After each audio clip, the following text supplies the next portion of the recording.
All right. Welcome everybody to the third workshop of the third set of workshops of the week. We're going to cover an introduction to 2D game animation, specifically character animation. So let's move on. All right. What is animation? All right. This is the same concept as in film. Essentially, what's happening is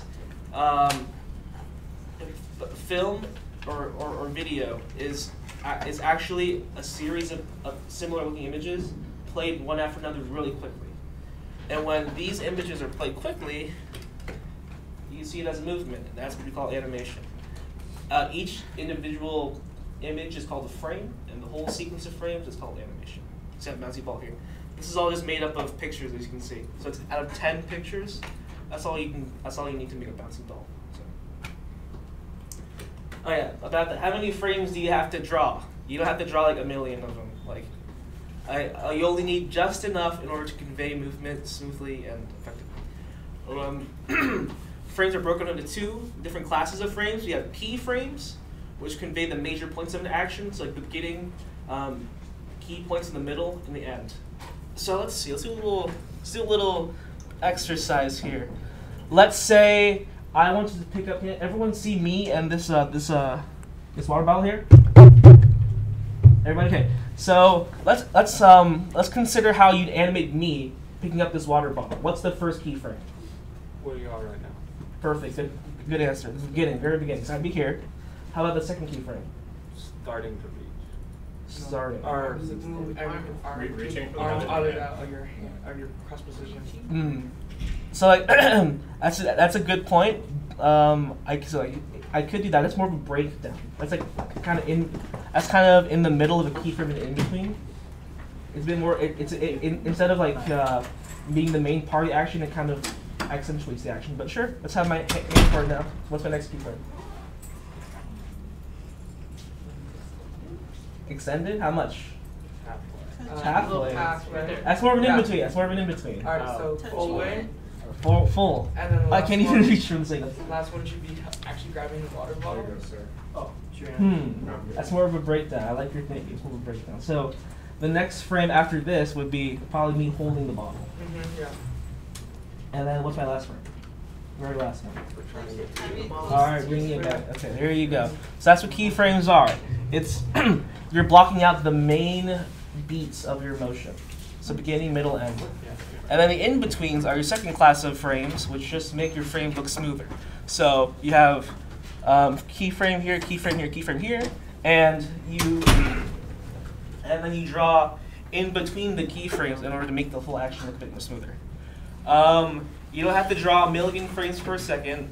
You can do just fine with 24, 12, or even 6 images per second. Game animation, 6 is fine. 12 is also fine. You don't want to draw too much. Okay. Before you start animating, you need a computer, obviously, and a tablet. Next up, you need the software. If no one has the software right now, I implore you guys to start downloading right away.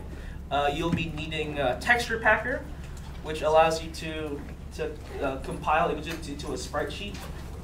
You'll need Krita, which most of you already have. It's a drawing software. And then Dragon Bones, which is a special character rig animator. A few seconds for people to search this stuff up. So has everyone started downloading it yet? At least started downloading. Okay, cool. Next slide. All right. When you're animating a character for a game, especially Unity, you need to do two main things.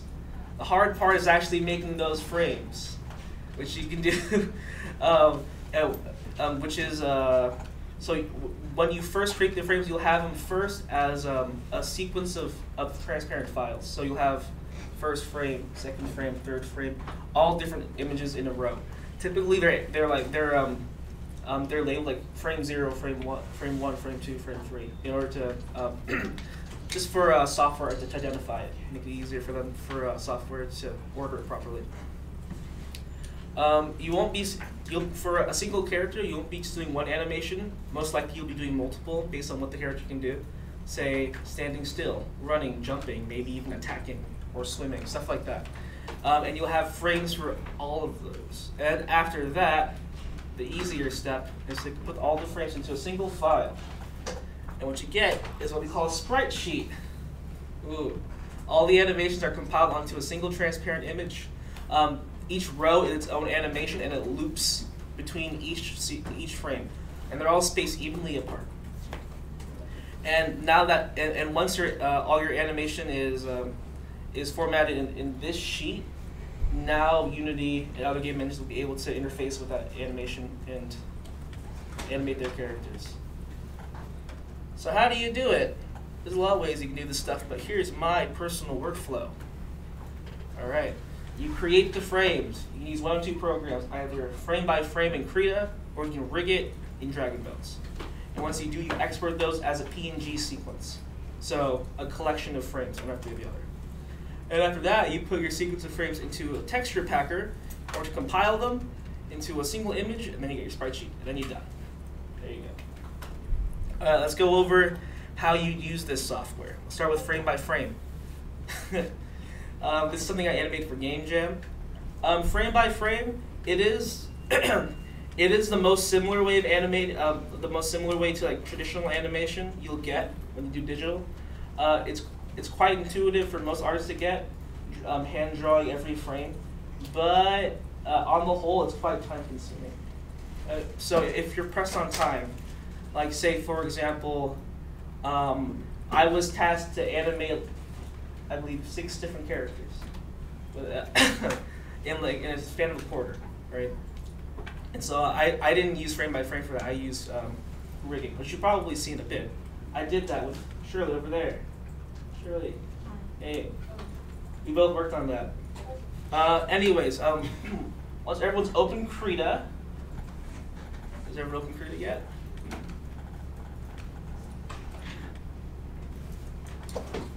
All right, most of you guys should be acquainted with Krita, right? Who isn't very good at Krita right now? Okay, we'll see. I can help you if you'd like. Oh, by the way, I'll tell you later why you had a lag problem. All right, so you'll be wanting to go to. I'll tap out for a sec and open up Krita. You'll want to go to on the top toolbar. You'll be looking for window and workspaces, and then you'll look for the animation workspace. And after that, after loading that up, you'll get some extra little tidbits, which are important to animating. Let's see here. For people who haven't, okay, I was gonna do it myself for people who are getting it on stream. So window, workspace, animation, and look, get a different look at this window. I'll go ahead and explain that stuff for you. All right, the first window you'll probably see is the animation dock. Now you get some new features. You have the ability to create a new frame right here. And you have duplicate frame, which copies your previous frame. And then you have remove frame, which deletes your frame. And you have some more settings here. Up on the top right part of the screen, you have start and end. That will designate at which frames your loop will begin and end. So right now it's set to 100. You typically don't want to do that because it will like export like 100 different blank images for you. Don't do that. Once you've drawn your loop out, you want to set it to just when it ends, and it'll loop properly. And in the bottom here, you got frame rates. Yeah, play speed too. Set it to 1. It basically slows you down this past like another layer above the frame rate, but it's not important. It's set to 1. Frame rate's more important. You'll be for game animation, you'll probably stick to 12 FPS or even 6 FPS. So just leave it 12 for now.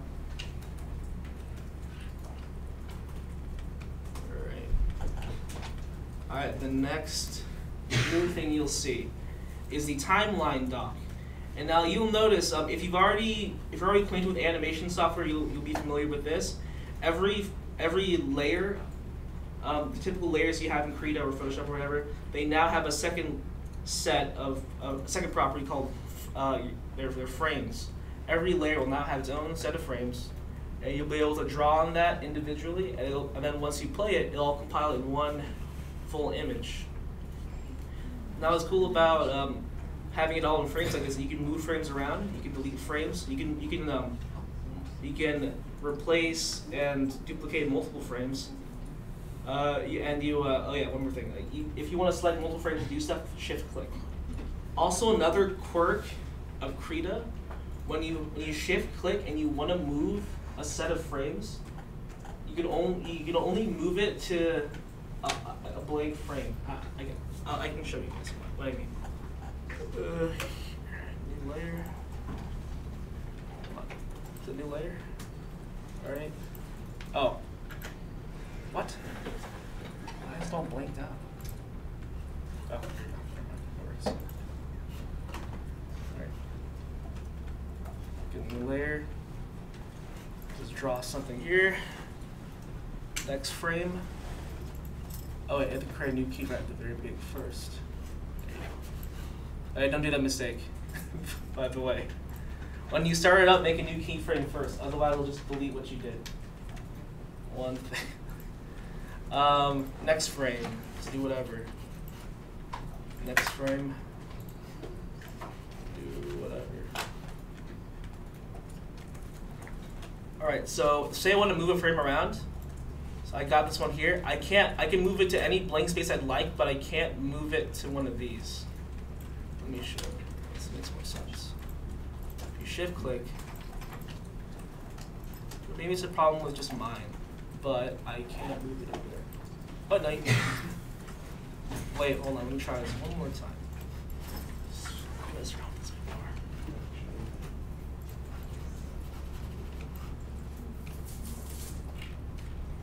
Let's say I'm going to move these frames and move it back one space. I can't move it back. It won't let me. See? If you want to do that, oh, I know. I'm sorry. If you want to move around a selection of frames, you can't move it to any of those frames. So let's say I've selected frames 2, 3, and 4. I can't move these towards 2, 3, and 4. I have to put it towards either 0 or 1, which is strange, but okay. Or I can put any one of these blank ones. Moving on, back to PowerPoint. All right. Oh yeah, one more big warning. You can't do GIFs in Krita. It doesn't support it just yet. I think the CSP has the same problem. Right? No, you can export GIFs. Oh, but transparent GIFs. I haven't tried transparent GIFs. But yeah, well, at least for Krita nowadays, the software they use for GIFs essentially just layers one on top of the other. It doesn't hide the other layers. So what you'll have this like weird playback. It's like bullet time of like seeing all the previous frames. So if you want to do it properly, well, it does kind of suck, but for game animation, since you'll be exporting as a sprite sheet anyways, you won't have to meddle with GIFs. But if you'd like to use a GIF, like how I do GIFs for this presentation, you can. There's some software online. I use gifmaker.org. You can use whatever you'd like. That's kind of blocked out here, but that's a link right there.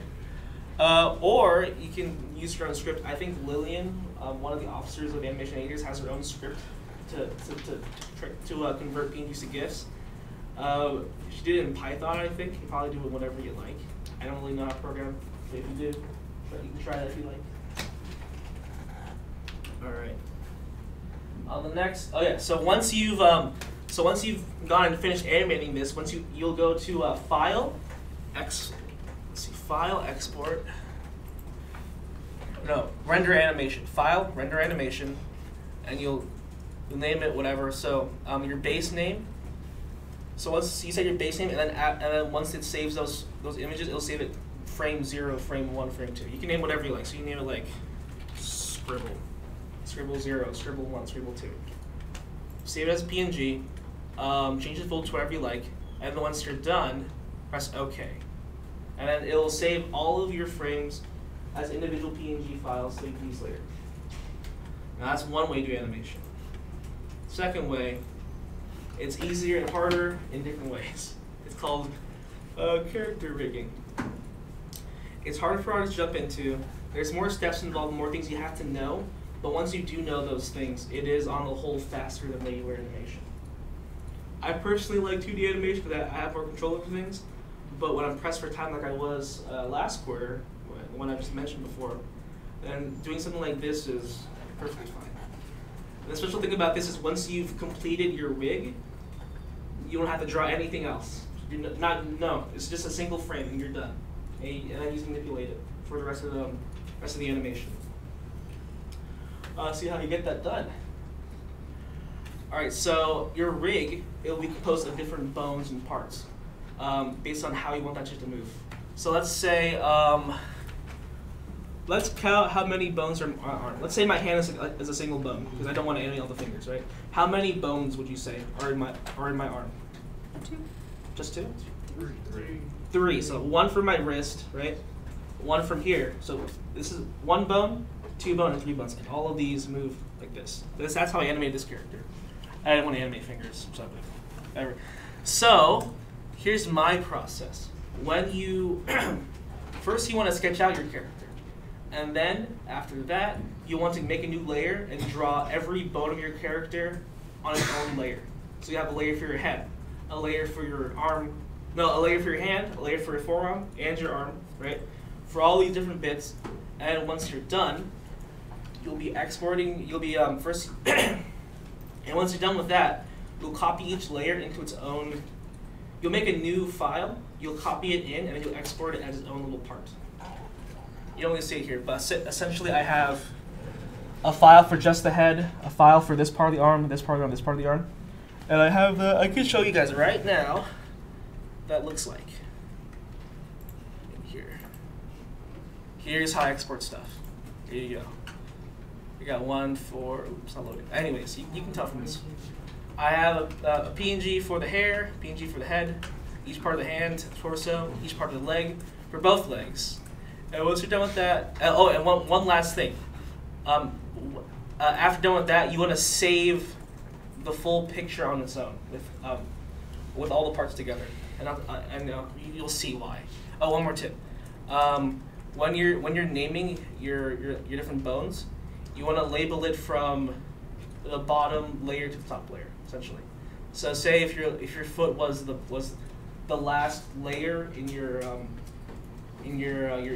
file, you want to save it as like foot 01, and then the next one is 02, and then 03. And then it seems like the tens range is like 1. It's just 1 0 1 2. All that stuff. Now I'll tell you why, because it makes importing that stuff into Dragon Bones a bit easier. All right, here you go. And here's why it's easier. When you create the rig, you open up Dragon Bones, and you go into Library, Import Assets, and then you will copy and select your whole folder of parts. And what this does, and then once you're done with that, the first thing you want to do is bring out the full body. How about I teach you guys this on actual Dragon Bones? I mean, new project here. You want to select Import, Desktop, go to Workshop, Control A, open. So I did this wrong here. Oh, I almost did this right here. All of my pieces aren't exactly in the right order, but at least this one's in the right order. You want to move your full image over to here, near towards the middle, and then once you're done with that, you want to click this. You want to set it to transparent, and you want to lock it right here. Oh no, in here, draw order. Right? No. Don't tell me there's no lock button here. Oh, there isn't. Well, in newer versions of this will have a lock feature, and so that means you won't be able to interact with it because it gets busy. And now from here, you're going to want to click and drag all these pieces back. And this is why having that full image is important, because when you bring out like this, you don't know what the fuck goes where, right? You don't know. You don't like not know that. You don't know what the frick goes where. Right? there you go. But you don't know what goes where. That's why you're gonna have to go into here. You have to match it with this. If you're having trouble matching it, you can also use the arrow buttons, like for fine tuning. Almost. Hey, There you go. Wow. Don't worry if it's pixel perfect, because once you start moving this around and rotating it, all the pixels will be distorted anyway, so don't worry about that. As long as it's in the general direction, that's fine. Let's do it here and here. And you'll notice that the frames are out of order for this one. That's because I didn't name this in the right order from bottom to top. Essentially, if you do it from bottom to top, it'll go from your bottom layer, and then once you import it, it'll import from the top down, right? So, so if this was my first image, when I import it, when I place it down, it'll be the last one in the layer order. So if you label your parts from the bottom layer to the top layer, when you import it and place it back down, it'll be top to bottom. Let me just, and if you do mess up and you can't, and it's in front of stuff, just go ahead and go draw into the draw order bit here, and move that back down, and there you go. That's fine. All right, this is gonna be a bit annoying because I can't lock this. Yeah, I can't lock this, right? Shame. Whatever. For future reference, you just lock this, but since I can't, I'll just delete it. And once you have all your pieces down, I have them just because I don't want to spend 3 minutes putting it down. You're going to want to click the Create Bone tool, and you're going to go from here and create the bones. So let's see, bone from each leg, 3 bones, right? So there you go. And luckily, it actually did it perfectly on Dragon Bones. Say I did bones like this, and this wasn't connected at all. Like, let's put it here. Let's say usually you'd be able to move this around however you'd like, but sorry. They click rotate first. I know I could rotate it, but this is not connected, right? You'll want to. So you'll see the bone icon right here. This one bone here in the scene directory.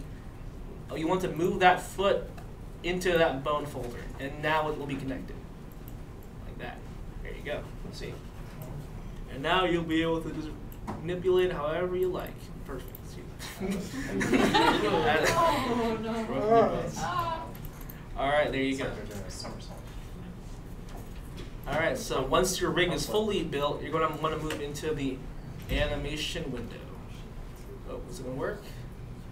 There you go. All right, now. And so just like in Krita, in most animation editors, every layer has a keyframe, but instead of every layer having a keyframe, every image has its own set of keyframes. So you have a set for this bone, a set for this bone, a set for this bone. And let's go ahead and, oh yeah, one more thing. Let's go to the actual slide, because I can show you guys. So we already did this. Oh, you didn't even see it. So everybody has its own set of keyframes, and every bone can be manipulated. I can be translated, so like this, up or down, right? It can be rotated like this, or it can be scaled up to be bigger or smaller. In either, actually, you can scale it in both the X and Y direction. So it can go like this or this. Let's go ahead and explore that for a second.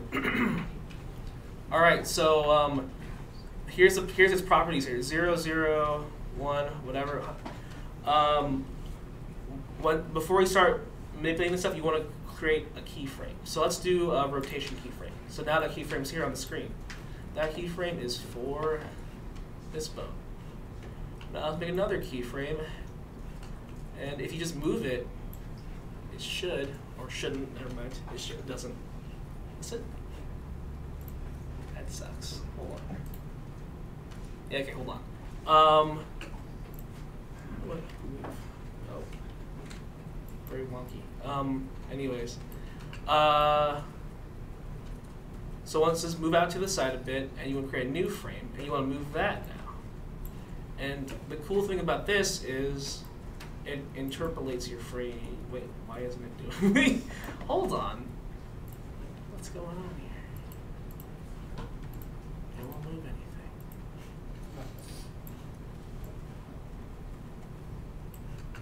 This is a little weird. Now, interesting. It's not working this time, weirdly enough. Let's try one of these. Maybe this is an older version of Dragon Bones and it's not working quite properly. Oh no. What would happen typically is you make a bone there, you make a bone here, and then it'll whatever. It's just for exercise. For exercise. And then once you do it, the good thing about Dragon Bones and rig programs like this is, hold on one second, is that once you create two keyframes, the in-betweens are drawn for you. It'll be it'll be extrapolated. It's not working here quite yet for some reason, but whatever. Yeah. When you move it, I don't think you're locking it. So you move it and then you don't. Oh, like this? And then you press the flag again. No. No, it's still not working. Right, you move it. Press the flag again? You move it to where you want. Yeah. And then press the flag again. This works. Oh yeah, you're right. Oh! Alright. So this is an older version of Dragon Ball that works that way. Okay, interesting. My version is, it just does it automatically when you move around. But nice. Good eye. So yeah, so you want to press the flag. Oh, in the newer version you don't really have to, but that's cool. So look, that, unclick, and now see all those frames are done for you in this horrific Lovecraftian way. You're breaking your leg. Yeah. But if you do it right, you'll end up something like this, a walk cycle. And what's great about this is all the things are done automatically. And if you want to change something, say I want to change her like her hair, or I want to change like the color of her pants or something, I can go into those image files and then edit that, and then it will dynamically change it in Dragon Bones. Not only that, not only can you just edit her her minimally, you can also like swap out different parts. So that's how I did. Me and Shirley did our help the quarter project in last quarter for a game called Phantom Mask. They called for 6 different characters, and so what we did is we created a single animation, and we swapped out the different bones for different characters. So that saves a lot of time. If we were to animate each character individually, that would have been hell. Believe me. All right, but same here as in Krita. Once you're done with your animation, you're going to click File, Export. Where's the Export button? Oh, I can't because I haven't logged in. You have to create a free account on Dragon Bones before you get to export stuff, but it's free, so whatever. Let me just put it in mine. Actually, nah, I won't risk it. Or log Huh? You'll have to create your own account. So you'll have to click register and create your account.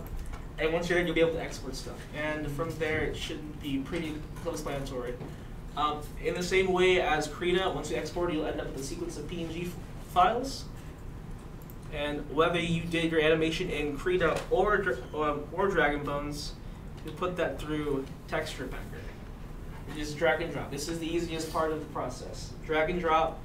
Make sure all your images are labeled properly, and it'll do one of two things. Either it'll work out perfectly, or it'll be a little wonky.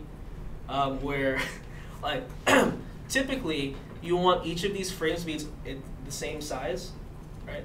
But what Texture Packer's default setting is, it trims it so that some frames are smaller than others. That's like a memory saving measure that Texture Packer does. You don't need it for Unity.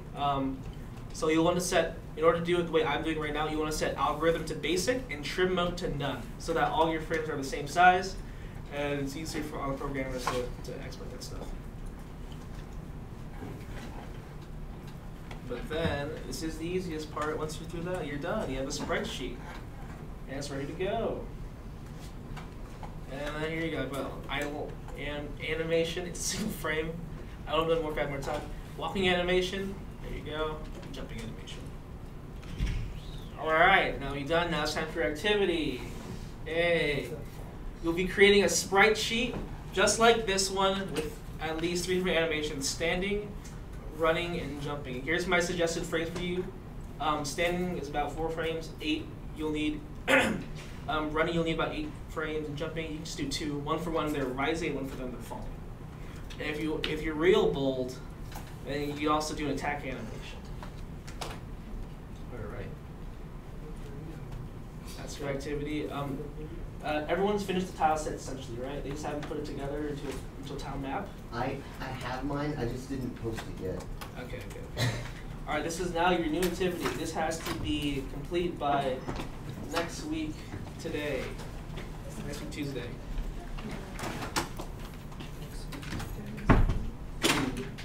I was debating whether for characters that had no legs and like didn't have to move around, then the attack animation would have to be mandatory. I don't know about that just yet.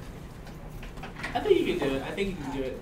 If your character doesn't have legs or just levitates, don't just do nothing. Try to be creative and see what you can do. I think it moves in interesting ways. But if you're real gumptious, you can do an attack animation. Alright, and if you guys don't know how to do legs, which I know I sure didn't, they have this cool template for you to copy over and change the dimensions how you like. This character is pretty tall. If you want a short character, just like scrunch the image size if you like. Something like that. So yeah, that's it. I have a link to it here. I'll probably post it on Discord as well, so you guys can use the. Where are you posting these slides? These slides. They'll also be. Slides are in art. They're in the pins. They're also they're also in. Thank you. But if you can't access it, then I'll also link this image on Discord in the Arts Rec chat. Should I link this one right now? Yeah, sure. All right. Well, there's a lot of different dimensions to animation. If you'd like to know more, I'm also the president of the Animation Club here, Animation Eaters. So say you want to do more with your animation and you want to apply more interesting stuff to it, you can talk to me, or you can look up some good tutorials. There's a lot of good tutorials about how to make animation more appealing and more interesting. I recommend this guy called Alan Becker, he's not specifically game animation, but a lot of the stuff he does in like film animation is quite applicable to games. So I'll just direct you to this guy.